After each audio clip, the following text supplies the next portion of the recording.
Mace Windu stood over a defeated Darth Sidious, his purple lightsaber humming as he wrestled with the weight of the decision before him. Anakin Skywalker stood to the side, torn between his loyalty to the Jedi Order and his fear for Padmé's life. The room was heavy with tension, the crackling energy of the Force reflecting the storm within the hearts of both Jedi.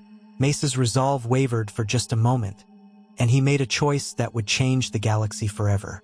Lowering his blade, Windu spoke, his voice steady but heavy with caution. "Skywalker, we will bring him to the Senate. Justice will prevail through the proper channels." Anakin's heart raced. Relief washed over him, though his mind still buzzed with Sidious's warnings about the limits of Jedi power. The Sith Lord, however, saw an opportunity. Sidious laughed weakly, his voice a hoarse rasp. "You fools! The Republic is mine. The Jedi's time is over." Ignoring Sidious's venomous threats, Windu reached for his communicator. "Commander Cody, execute Order 65. The Supreme Chancellor is under arrest. Take him into custody immediately." Across Coruscant, the clones received the command. Order 65, an obscure contingency protocol, authorized the removal of the Chancellor if he was deemed unfit to lead. The loyal soldiers of the Republic shifted their focus, redirecting resources to support the Jedi in capturing Palpatine. Sidious was restrained, his dark powers muted as he was transported to a high-security detention center. The Jedi Council convened immediately, discussing the ramifications of exposing the Sith's corruption. Anakin was present at the meeting, his internal conflict bubbling just beneath the surface.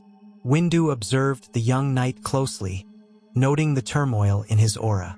"Skywalker," Windu addressed him directly, "we must now rebuild the Republic, but we cannot ignore the Sith's presence in your life. Tell us what you know of his manipulations." Anakin hesitated, his mind a whirlwind of emotions. He thought of Padmé, of the vision Sidious had placed in his mind, of the possibility of losing her. Finally, he spoke. "Palpatine claimed he had the knowledge to save people from death. He preyed on my fears and my love for Padmé. I didn't know what to believe." The room fell silent, the weight of Anakin's confession hanging in the air.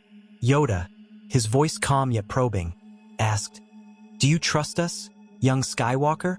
The dark side clouds your mind, yet trust in the Force you must." For the first time in days, Anakin felt a glimmer of clarity.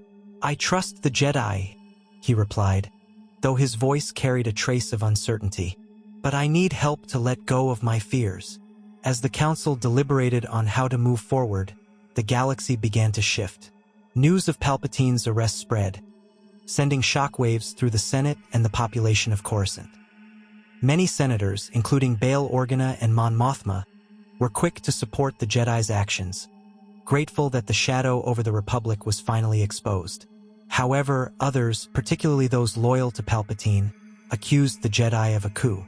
The Republic's fragile unity was tested, and chaos loomed on the horizon. The Jedi realized they could not win this fight alone. They reached out to trusted allies, enlisting their help in restoring balance to the Senate. The clones, bound by their orders, continued to follow Jedi leadership, further complicating the political landscape. Anakin's journey during this time was tumultuous. The Jedi Order assigned him to intensive meditative training under Master Yoda, seeking to guide him away from the pull of the dark side. Padmé, relieved that Anakin had chosen the Jedi path, worked tirelessly in the Senate to rally support for the Republic's recovery. Her dedication to diplomacy brought her closer to Anakin, who began to reconcile his love for her with his duties as a Jedi. Meanwhile, Sidious bided his time. Though imprisoned, his mind worked tirelessly to sow discord. Through his network of agents and loyalists, he spread rumors of Jedi overreach, fueling unrest among the Republic citizens. Some clone battalions, questioning the legitimacy of Order 65, grew wary of their Jedi commanders. Sidious's manipulations reignited fears that a military coup was imminent. Back at the temple, the council debated how to address the growing crisis. Windu, ever the pragmatist, argued for swift and decisive action to root out the remnants of Sidious's influence. Obi-Wan Kenobi urged caution, reminding his peers that rash decisions could further alienate the Republic citizens. Yoda emphasized the need to maintain faith in the Force, urging the Jedi to focus on unity and peace. Anakin, caught between these perspectives, felt the weight of responsibility like never before. His actions had played a crucial role in Sidious's downfall, but they had also left the galaxy in a precarious state. As he grappled with these challenges, he began to forge a new path for himself, one that balanced his personal desires with his commitment to the Jedi way. In the days that followed, the Senate convened to decide Palpatine's fate.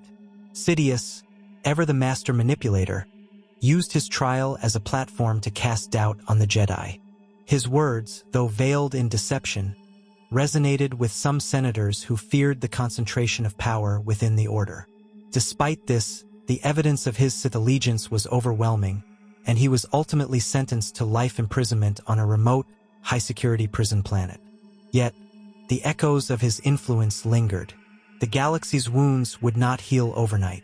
The Jedi began the arduous task of rebuilding their reputation, reaching out to the citizens of the Republic to restore trust. Anakin, working alongside Obi-Wan and Padme, emerged as a symbol of hope. His journey from temptation to redemption inspired many, serving as a reminder that even in the darkest times, the light of the Force could prevail. However, Sidious's imprisonment did not signify the end of the Sith. As the Senate debated Palpatine's fate, a rising chorus of voices demanded a harsher punishment. The scale of his crimes against the Republic was staggering. Evidence of his orchestration of the Clone Wars, manipulation of the Senate, and the secret creation of the Sith agenda painted a picture of a man who had plunged the galaxy into unprecedented turmoil. Senators recounted the countless lives lost in the war he had engineered, the chaos sown by his lies, and the institutions he had corrupted to amass power. Among the most vocal advocates for justice were Senators Mon Mothma and Bail Organa. They argued that Palpatine's actions had betrayed not only the Republic but also the principles upon which it stood. Padme Amidala, once an ally of Palpatine during the Republic's early days, delivered a stirring address to the Senate. She spoke of the betrayal felt by the galaxy and the moral obligation to ensure that such darkness could never rise again. Palpatine's deception is not just a crime against the Republic, Padme declared. It is a crime against every citizen who placed their trust in democracy. We must show that the Republic will not tolerate such treachery, even from its highest office. The turning point in the debate came when the Jedi presented their historical records to the Senate. Mace Windu and Yoda, alongside archivists from the Jedi Temple, recounted the ancient history of the Sith. These dark Force users had been the Republic's arch-enemies for millennia, repeatedly threatening to destroy everything it stood for. The Sith's machinations had led to countless wars and the near collapse of the galaxy on multiple occasions. The records painted a grim portrait of Sidious not as an isolated criminal but as the culmination of an ancient and insidious evil.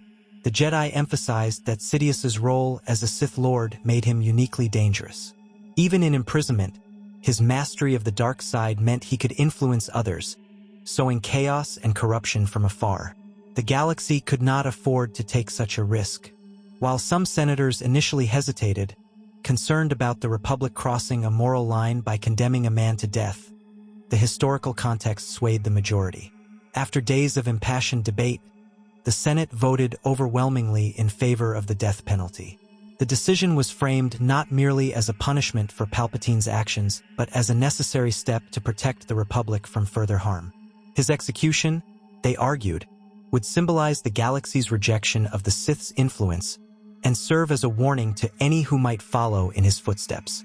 Sidious, confined in a heavily secured facility, remained defiant to the end. When informed of the Senate's decision, he sneered, his voice dripping with contempt. "You may kill me, but the dark side is eternal. My death will only make the Sith stronger. The galaxy will never be free of us." Despite his threats, the Republic pressed forward. In a highly controlled and secure environment, Sidious was executed, his connection to the dark side extinguished. The event marked the first time in centuries that a Sith Lord's life had been ended by legal, rather than martial, means. The decision, though controversial in some quarters, was widely seen as a turning point for the galaxy. The Senate's choice to execute Sidious sparked renewed discussions about the Jedi's role in the Republic. Many senators, emboldened by the Sith Lord's demise, began advocating for reforms to ensure that such a concentration of power could never again occur. While the Jedi Order was celebrated for its role in bringing Sidious to justice, there was also a growing sentiment that they should be more accountable to the Republic's civilian leadership. For Anakin Skywalker, the execution of Sidious was a moment of catharsis but also introspection. He had stood at the precipice of the dark side, tempted by the Sith Lord's promises, yet had ultimately chosen to trust in the Jedi. Watching Sidious meet justice reminded him of the path he could have taken, a path of power, fear, and destruction. It was a stark reminder of the importance of his choices and the strength he would need to stay true to the light. With Sidious gone, the galaxy entered a period of fragile recovery. Padme, Bail Organa, and Mon Mothma worked tirelessly to restore faith in the Republic's institutions. They championed initiatives to reduce military reliance and focus on diplomacy and reconstruction. Anakin, now a symbol of redemption and resilience, played a key role in bridging the gap between the Jedi Order and the Senate. His actions during this period helped to mend the strained relationship between the two, ensuring that they worked together to guide the Republic into a new era. Yet the shadow of the Sith lingered. The Jedi knew that while Sidious's death was a victory, it was not the end of the Sith. Their teachings, their artifacts, and their influence could still be found in hidden corners of the galaxy. Yoda, ever the sage, reminded the Council of the importance of vigilance. Victory, this is, but eternal, the fight against darkness, it is not. Remain wary, we must. In the years that followed, the Republic made strides toward peace and stability. The Jedi, led by a reinvigorated council, sought to adapt to the new reality, balancing their role as peacekeepers with their need to remain independent of political entanglements. Anakin, having overcome his inner demons, became a respected knight and a mentor to younger Jedi. His bond with Padme remained strong, their shared experiences forging a partnership that transcended politics and the Jedi Code.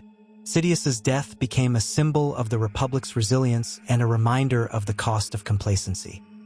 The galaxy, though scarred, found hope in the determination of its people to rebuild and move forward.